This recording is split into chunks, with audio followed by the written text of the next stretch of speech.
नाही, मी पण आपल्यासारखंच मीडियावरती ऐकतो आहे. कारण याविषयी कोणत्याही प्रकारची चर्चा माझ्या कानावरती जी आली ती मीडियामधून, प्रिंट मीडियामधून आली आणि आपल्या इलेक्ट्रॉनिक मीडियामधून आली. त्यामुळे जर बच्चू कडू येत असतील तर चांगलंच आहे, पक्ष स्ट्रेंथन करतील अशी आशा करूया. एकंदरीतच मागणी त्यांची जी आहे की या संपूर्ण प्रकरणामध्ये पदाधिकाऱ्यांनाही समाविष्ट करून घ्यावा. 2 गट पडलेले आहे. तुमचं आव्हान काय जर असं होत असेल तर तुमचं आव्हान काय आहे का, तर तयारी असेल त्यांची तर? नाही, आव्हान वगैरे काय नाही, कारण शिंदेसाहेब माननीय आमचे मुख्य नेते एकनाथरावजी शिंदेसाहेबांनी जर हा विचार केला असेल तर तो स्वागतार्ह आहे. कारण पक्ष हा वाढला पाहिजे, विदर्भात देखील पक्ष वाढला पाहिजे अशीच आमची भूमिका राहील.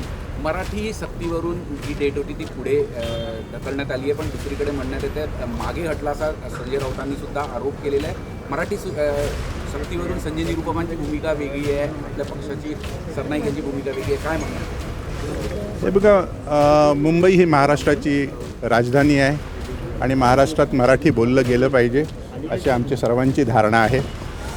मग कोणी असेल, रिक्षावाला असेल, टॅक्सीवाला असेल किंवा इतर व्यापारी असेल, निदान कामापुरती तरी त्याला मराठी यायला पाहिजे. आपण जर दक्षिणेकडची राज्य बघितली तर आपल्याला हा भेद दिसून येतो. मुंबईमध्ये कोणीही कोणत्याही भाषेत बोलतो.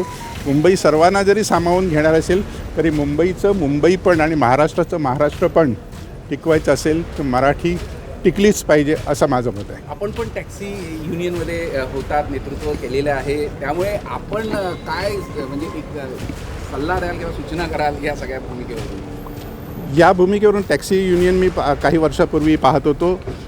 शिवसेना प्रमुखांनी त्यावेळी माझ्याकडे जबाबदारी दिली होती. तर टॅक्सीमध्ये देखील अनेक हिंदी भाषिक होते, अनेक मुस्लिम आमचे बंधू होते, पण सर्वजण आमच्याशी बोलताना मराठीतच बोलायचे.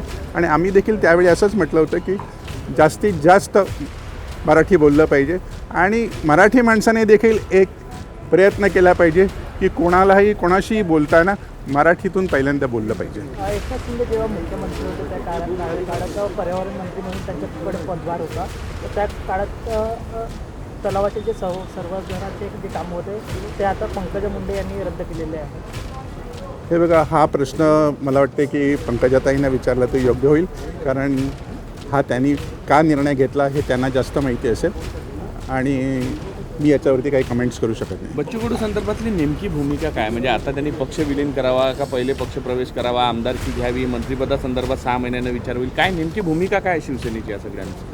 हे बघा, शिवसेनेची भूमिका तर आमच्याकडे आमचे मुख्य नेते एकनाथरावजी शिंदेसाहेबच ठरवतात आणि ज्याप्रमाणे त्यांना सांगितलं असेल, त्यांच्यात काय बोलणं झालं हे आमच्यासारख्या सर्वसामान्य शिवसैनिकांना कळत नाही. तर त्यामुळे त्यांचं काही बोलणं झालं असेल तर त्याप्रमाणे त्यांनी करावं. कारण शिवसेना पक्ष हा मोठा पक्ष आहे आणि आम्हाला पक्ष वाढण्यासाठी आज इथे देखील नागपुरात देखील पाठवलं आहे. त्यामुळे हे वाढणं, हा पक्ष जर वाढत असेल तर एव्हरीबडी इज वेलकम. सर, तरी अशी चर्चा होता की ते बच्चू कडू भाजपपासून दूर आहे म्हणून शिवसेनेसोबत घ्यावं आणि असंही बोललं जातं. असं काही नाही आहे. हा उगाचच मीडियामार्फत काहीतरी चुकीचा मेसेज पसरवला जातात. नागपूरमध्ये तुम्ही आलात, काय कार्यक्रम आहे, कशा पद्धतीने नेते मंडळी आलेले आहेत, स्थानिक नेते मंडळी आहे, काय कार्यक्रम आहे, बैठक आहे, किती लोक काही नवीन प्रवेश करतात? आज जे ते BLAच्या संबंधामध्ये बैठक आहे, कारण सर्वेक्षणाचं काम, पुनर्विलोकनाचे मतदार यादीचं काम सुरू आहे. तर त्यासाठी जे BLA नेमण्यात आहेत त्यांना कामं नेमून दिलेली आहेत. ते काम कसं करतात किंवा त्यांनी काम कसं करावं याविषयी त्यांना आम्ही माहिती देणार आहोत.